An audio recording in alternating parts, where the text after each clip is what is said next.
Good afternoon. Today is the 23rd of August. I apologise for once again the mount being in the way and probably some very poor focus on the camera. That tends to be just the way that these things go.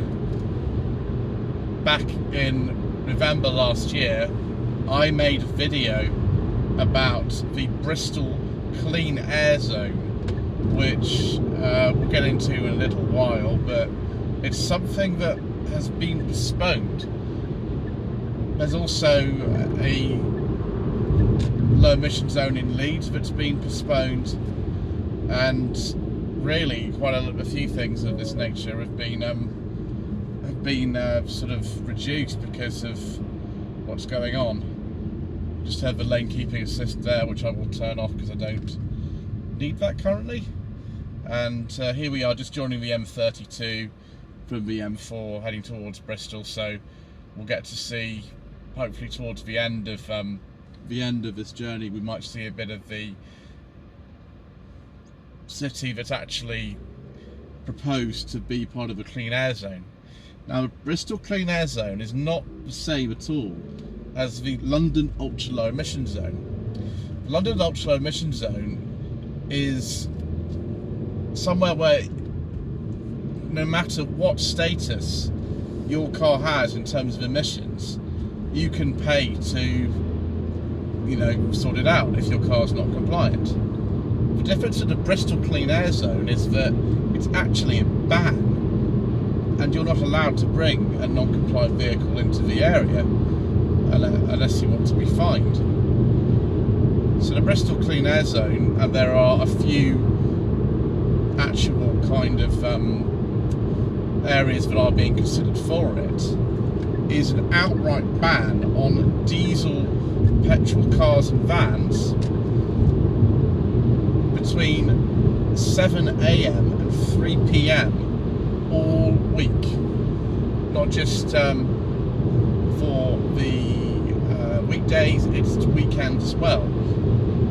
But because of the things that are going on at the moment, and I presume to save money, the clean air zone is not going to happen. It was going to be a bit of a controversial thing because all diesels, not just old diesels, all diesels. And I spoke to somebody from Bristol quite recently about this before the news came through that they were going to temporarily postpone the introduction. And he was a bit horrified, really. He had bought his diesel car a few years ago. I think it's about, say, 8-10 years old, something like that. And he was horrified that actually this was happening, and it was, dissuading him from, actually being able to do what he needed to do to get to work. So I don't know whether the opinion in Bristol at the moment, amongst people who perhaps use their cars less, is a bit better towards it, but certainly a small sample of people I've spoken to are not particularly impressed. With the news that this is going to be dropped due to the cost of setting it up, and of course you've got to enforce it, you've got to set it up, you've got to let everybody know about it a bit more thoroughly than it is. There's also news that the Leeds low emission zone, which I believe is not even to do with cars and vans, it's to do with just big commercial vehicles like buses and things. That has also been postponed. Obviously in London the low emission zone has been in place for over 10 years, and that affects commercial vehicles, and it's a similar boundary to the M25, but not exactly. A bit confusing in that way, really. It's similar to the sort of Greater London boundary in some places.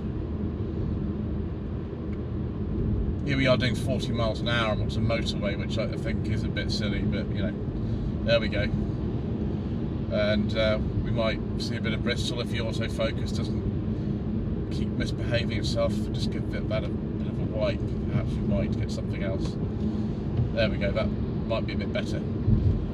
So we are doing 40 miles an hour on the motorway, heading into Bristol, where I am going to meet one of my friends who actually sits on one of the committees for the Bristol Council and provided me with a lot of information about the previous video that I did back in November.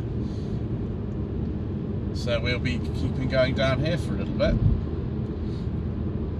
A lot of people say the M32 is one of the most boring motorways in the country, and this section anyway is hard to disagree, because I'm doing 40 miles an hour on this motorway, and it's not the prettiest bit of Bristol. Bristol's a nice city. It's got very lovely places in it, like Clifton and the Suspension Bridge, and you know, it's got some lovely churches in the middle of it. But this isn't really, I would say, particularly what I would like to think about when I think about going to Bristol.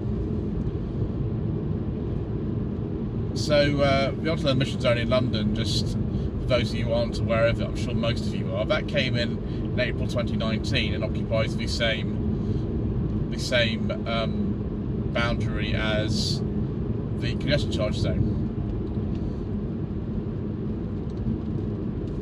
In June, I believe, if I remember correctly, the ultimate emission zone and the congestion charge zone both became almost 24 hours a day, and the price, the congestion charge went up to £15. During a lot of the you know, main period of the lockdown, it was actually suspended. Both were suspended, which was very good news, but it's back, and it's very much something that a lot of people don't like. I've had a lot of comments on the latest video that I made about the congestion charge zone and the ultra emission zone in London, that is unfair. They are two separate charges, so you could be paying anywhere up to about £28 a day if your car's not compliant with the ultra emission zone, which generally is Euro 4 petrol cars, those which are generally made of 2006, and diesel cars with Euro 6 compliance, which are made after September 2015. Lots of cars, though, before 2006 that were petrols, such as the Rover that we have, which is a 2003, that is actually compliant with the ultra low emission zone, but not the congestion charge zone. It's very confusing, and what's going to happen quite soon, which is October 2021, this is going to happen, and I doubt they'll actually this time stop this. They'll be introducing the larger ultra low emission zone. At the moment, because they're the same thing, the congestion charge zone and the ultra low emission zone, they're the same area, people get confused as to the difference between the two. But from October 2021 in London, it's going to be expanded to the north and south circulars,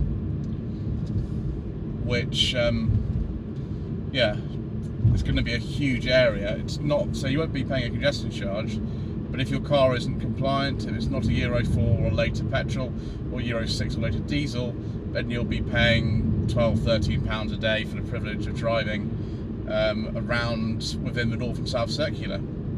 Obviously, you know, if there's a congestion charge, you'll be paying that too if you go into the smaller area.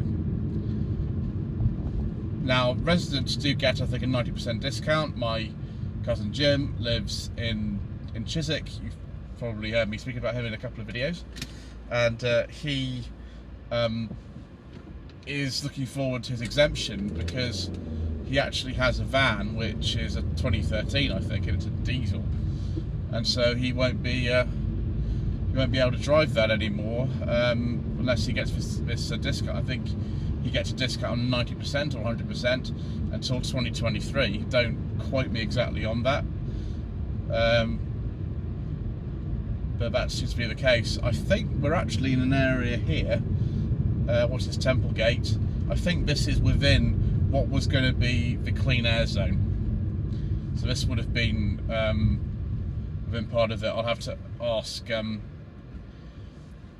ask my friend Ian exactly where it was going to be, but I think we're either in what would have been the clean air zone, or we're very, very close to it. I know part of it was near Templemead Station. So there we are, a little drive through the centre of Bristol on this sunny Sunday afternoon. Thank you ever so much indeed once again for watching. Please don't forget to subscribe to the channel for more updates as to all this kind of stuff. There we are, just past Postponed station now. Sorry about the autofocus, it just gets a bit confused if there's a little bit of dirt on the windscreen, which unfortunately there is today. Should have cleaned my windscreen before I started. You know, that's just the way, unfortunately, that it goes on this channel, that kind of stuff. Yes, if you haven't already done so, please subscribe to the channel, leave a comment below. Maybe you've got experience of living in Bristol at the moment, and you know, this is something which is going to affect you and you'd rather it didn't. I can understand that.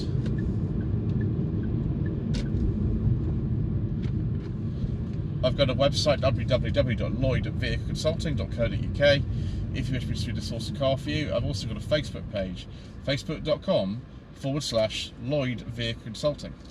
Thank you.